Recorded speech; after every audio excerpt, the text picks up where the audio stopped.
What is up mga bro, it is me again, Red Moto, and welcome back dito sa channel natin. No? So for today's video, meron tayong bagong helmet na i-review. Actually hindi to bago, birthday gift sa akin to ng aking girlfriend. Pero ayun ko lang siya i-unbox dahil sinisave ko talaga siya para sa unboxing vlog sana. Pero ayun, ngayon lang nagka-time. So ngayong araw, i-unbox natin siya. And syempre gagawa na rin natin ng review. So without further ado, let's get right into it.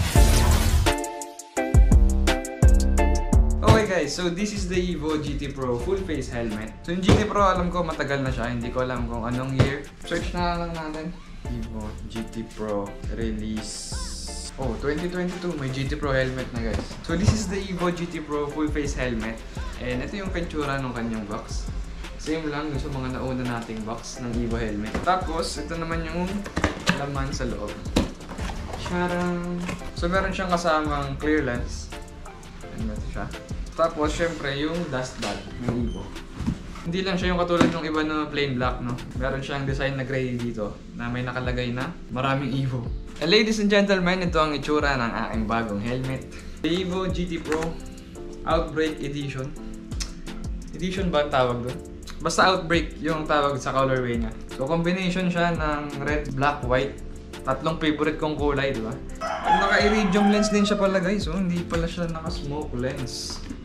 Very nice. Model FF933. Shatterproof, hard finish shield, limited for daytime use only. So ito yung reflective na lens. Hindi lang siya basta smoke lens.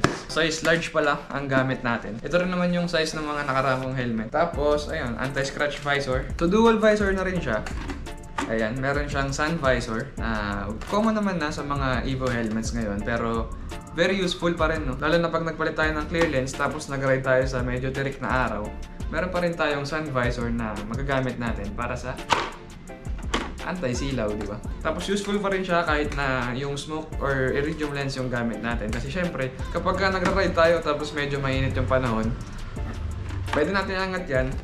Tapos, sun visor lang yung gagamitin natin. Mas may ventilation sa loob kasi may madadaanan yung hangin. So, mas presko sa pakaramdam, di ba? So, durability naman, meron siyang ABS composite shell, which is lightweight pero matibay, no? Para sa budget meal na helmet, goods na yun. No? Pero syempre, iba pa rin yung quality ng mga high-end na brand, no? Na merong polycarbonate shells. Sa likod, makikita natin yung kanyang certification stickers. So, ayan.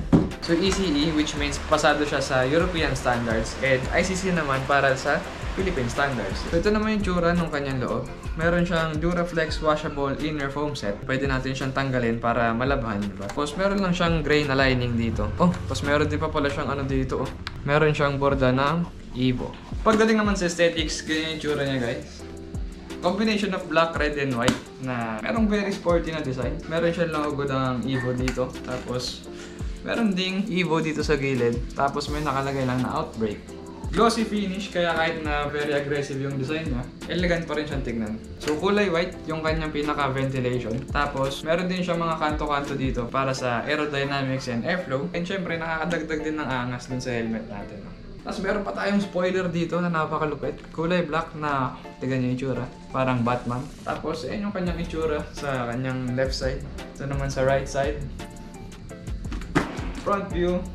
Tapos back view. Tapos samahan mo pa ng iridium na silver lens. So, tatanggalin ko na itong sticker na. Pagang! Ito naman yung gano'ng angas yan, guys. Silver iridium lens. Tama ba? Silver? Oo, silver nga. Akala ko talaga smoke lens lang yung kasama niya, no, na tinted na black. For only less than 4,000 pesos yata nagre-range yung ganitong klase ng helmet. So, depende na lang yata yun. Iba-iba kada design. Pero since gift nga sa akin to, hindi ko alam. Meron din pala nakalagay na EVO dito sa lens niya. So naka-quick release strap din pala siya, which is very convenient and ideal para sa daily commute. Pero syempre, mas safe pa rin yung double D-ring. No? Kaya lang hassle nga yun. So ako, mas gusto ko pa rin tong ganito. So try natin siyang sukatin ngayon at ramdamin natin ang ating bagong helmet. Ito, nasukat ko naman ito before. Ayun! So size large, saktong-sakto siya sa ulo ko. Snug fit, hindi siya malikot kahit mag-iling-iling ka. At ayan yung kanyang itsura kapag kasuot ko na, diba? Side view. Ang pinakamaangas dyan, meron tayong iridium lens na napakadilim.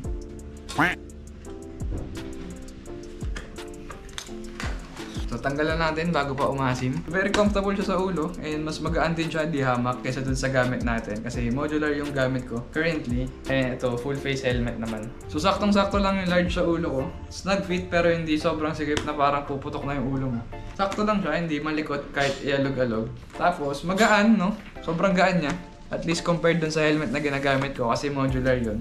Pero syempre, huwag ka mag-expect masyado, no? Kung ikukumpara mo sa carbon o sa mga mas mamahaling helmet. Pero para sa price range niya, very recommended na to pang araw-araw. O kahit pang long ride, diba? So para sa presyo niya, I think sobrang solid na ng helmet na to, no? Ang angas ng design, quality, matibay, tapos affordable pa. Siyempre, regalo sa akin to, kaya iba yung value sa akin ito, lalo na special na tao yung nagbigay. And I think that's it for this video. Leave your comments below kung meron man. And thank you all for watching mga bro. Pa-safe sa inyo lahat. God bless and bye-bye.